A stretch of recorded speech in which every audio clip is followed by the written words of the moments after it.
Hello everyone, welcome back to our channel Edotic. So, আজিৰ এই ভিডিঅ'টিত আমি ক'বলৈ লৈছোঁ ভট্টদেৱ বিশ্ববিদ্যালয়ৰ যি ৰিচেণ্ট নটিচ দিছে যোৱা 19/6/2025ত। সো পিজি এডমিশনৰ যি ফৰ্ম ফিলআপ সেই ফৰ্ম ফিলআপ ডেট ৰিলিজ হৈছে আৰু বিভিন্ন ধৰণৰ যিবোৰ ক্ৰাইটেৰিয়া সেই ক্ৰাইটেৰিয়াসমূহ ভট্টদেৱ বিশ্ববিদ্যালয়ে ৰিলিজ কৰিছে। সো ফৰ্ম ফিলআপ সমূহৰ বাবে কেণ্ডিডেটসকলে পেমেন্ট কৰিব লাগিব 600 টকা। তো তাৰ আগতে কৈছো যে যিবোৰ ফৰ্ম ফিলআপ হ'ব অকল অনলাইন মাধ্যমেৰে উপলব্ধ হ'ব আৰু এই ৱেবছাইটটোত আপোনালোকৰ ফৰ্মসমূহ উপলব্ধ হ'ব। আমি ৱেবছাইটটোৰ লিংক ভিডিঅ'ৰ ডিসক্ৰিপচনত আপোনালোকে পাই যাব, লগতে SBI কালেক্টৰ যিটো লিংক সেই SBI কালেক্টৰ লিংকটো আপোনালোকে পাই যাব। আনহাতে ইয়াৰ ক্ৰাইটেৰিয়াসমূহৰ কথা আমি চাবলৈ লৈছো।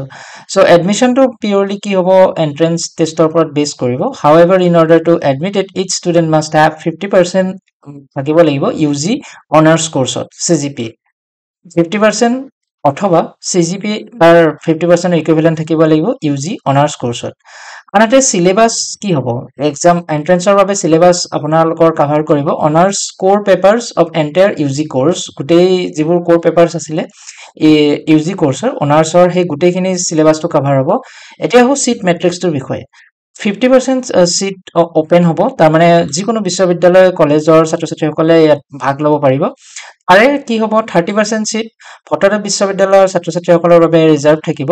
আনহাতে বাকি 20% সিট ৰিজাৰ্ভ থাকিব যিসকল ছাত্ৰ-ছাত্ৰীয়ে ভট্টদেৱ বিশ্ববিদ্যালয়ৰ আণ্ডাৰৰ কলেজসমূহত পঢ়ি আহিছে।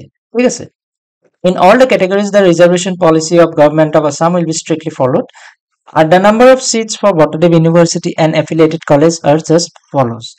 So, seats availability in Bhattodev University বিভিন্ন ডিপাৰ্টমেণ্টসমূহ কেনেধৰণৰ, আছামিছত আছে 40, বটানীত আছে 25, কেমিষ্ট্ৰিত 25, ইকনমিক্সত 50, then ইংলিছত 45, জিঅ'গ্ৰাফিত 30, মেথামেটিক্সত 40, পলিটিকেল সায়েন্সত 50, ফিলচফিত 30, ফিজিক্সত 20, ষ্টেটিষ্টিক্সত 35, জুলজিত 35 আৰু কমাৰ্চত 40। সো ইয়াৰ এফিলিয়েটেড কলেজসমূহ যেনেকৈ BH কলেজত অকল কমাৰ্চ, আছামিজ, এডুকেশ্যন সাবজেক্টত MA আছে।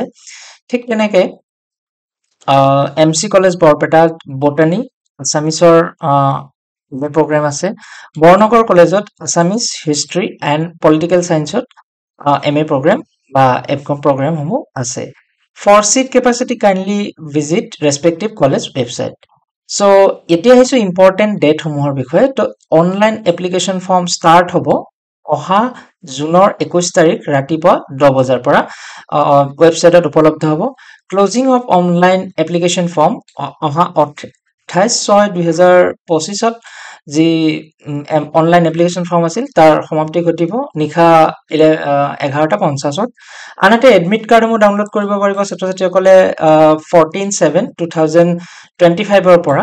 আনহাতে এন্ট্ৰেন্স টেষ্ট 3টা শিফটত অনুষ্ঠিত হ'ব আৰু এন্ট্ৰেন্স অহা জুলাই মাহৰ 16 তাৰিখে হ'ব বুধবাৰ। তো শিফট 3টা হ'ল আছামিজ, বটানী, ইংলিছ, মেথামেটিক্স হ'ব 9:30 পৰা ৰাতিপুৱা 11:30 লৈ। Chemistry, geography, physics, philosophy and zoology হ'ব 12:30 পৰা 2টা বজালৈকে। আনহাতে economics, political science, statistics and MCOM হ'ব আবেলি 3 বজাৰ পৰা 4:30 বজালৈ। আনহাতে মেৰিট লিষ্টসমূহ ঘোষণা কৰা হ'ব জুলাইৰ 26 তাৰিখে আৰু অনলাইন কাউন্সেলিং তথা এডমিশ্যন প্ৰচেছ আৰম্ভ হ'ব 30/7/2025। সো ইয়াৰ আগৰ ভিডিঅ' এটাতো আমি ইয়াৰ বিষয়ে ডিছকাছ কৰিছিলোঁ, গতিকে ভিডিঅ'টো ইয়াতে আপোনালোকে ক্লিক কৰি চাব পাৰে। গতিকে আৰু যদি কিবা আপোনালোকৰ কুৱেৰি থাকে তেতিয়াহ'লে আমাক জনাব পাৰে, নাইবা ভট্টদেৱ বিশ্ববিদ্যালয়ৰ যি ৱেবছাইট আমাৰ ভিডিঅ' ডিছক্ৰিপশ্যনত পাই যাব, তাত আপোনালোকে ক্লিয়াৰিফিকেশ্যনসমূহৰ বাবে চাব পাৰে। ধন্যবাদ ভিডিঅ'টি শেষলৈকে চোৱাৰ বাবে।